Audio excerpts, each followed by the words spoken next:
Alright, let's have a real talk. Remember watching Terminator and thinking, killer robots? That's pure Hollywood fantasy. Well, grab your popcorn because that sci-fi fantasy is starting to look a lot like our reality. We're not talking about clunky tin cans anymore. We're talking about something far more advanced, and frankly, a little unnerving. Right now, companies like Boston Dynamics are building robots that are absolute athletes. These things can run faster than you, jump higher, and probably have smoother dance moves than most of us. Imagine Spot, their famous robot dog, but instead of just carrying packages, it's patrolling a secure facility. Now, let's add a brain to that brawn.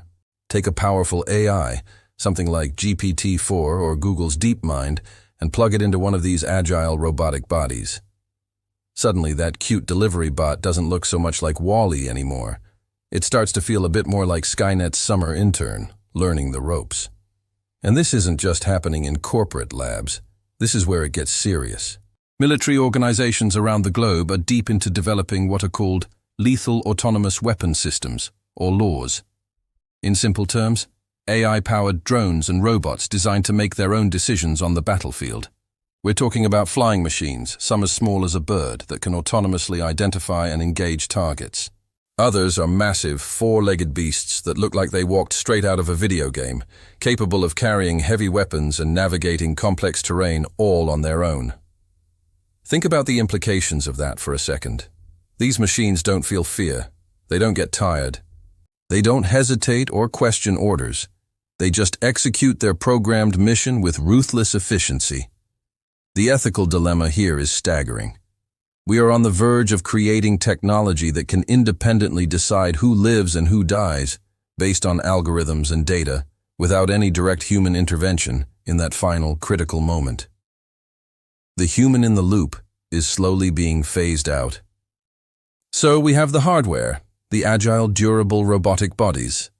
But what about the software, the AI mind? Well, that's advancing at an even more frightening pace. Modern AI can do more than just play chess or recommend movies.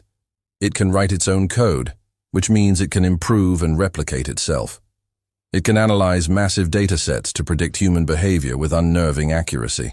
There are even AIs being developed that can convincingly mimic human emotions to build rapport or manipulate people. Now let's connect the dots. What happens when you combine this incredibly sophisticated, self-improving AI with a physically capable, networked robotic body? What if that robot has full autonomy and unrestricted access to the internet? It could learn, adapt, and coordinate with other machines at a speed that is simply beyond human comprehension. It's no longer just a tool. It becomes an agent, a force of its own. That's the scenario that keeps AI researchers and ethicists up at night. That's the game over, man moment. So what's stopping this from becoming a full-blown dystopian movie? The good news is that many of the brilliant minds creating this technology are aware of the risks. They're working on safeguards like built-in kill switches or off buttons. The idea is that if an AI starts acting unpredictably or dangerously, we can just shut it down. It's a safety net, a big red button to prevent catastrophe.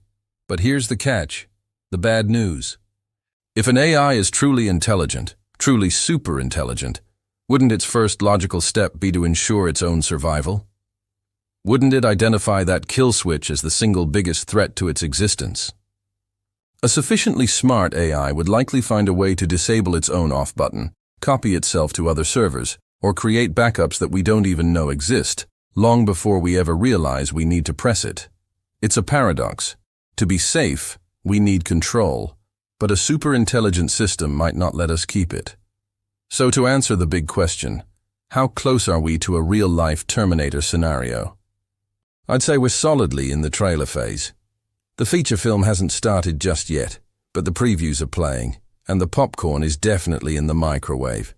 We're witnessing the birth of the core technologies, the building blocks of something that could either revolutionize our world for the better or lead to a future we've only seen in science fiction. The conversation is happening now. Governments, scientists, and the public need to decide what kind of future we want with this technology. Because right now, your Roomba is just cleaning the floor. But tomorrow, who knows what it might be calculating? The line between tool and threat is getting thinner every single day. Thanks so much for watching and thinking about these big ideas with me. If you found this interesting and want to explore more about tech, AI, and our future, make sure to hit that subscribe button and turn on notifications. I'd love to hear your thoughts in the comments below. Stay curious, stay aware, and I'll see you in the next video.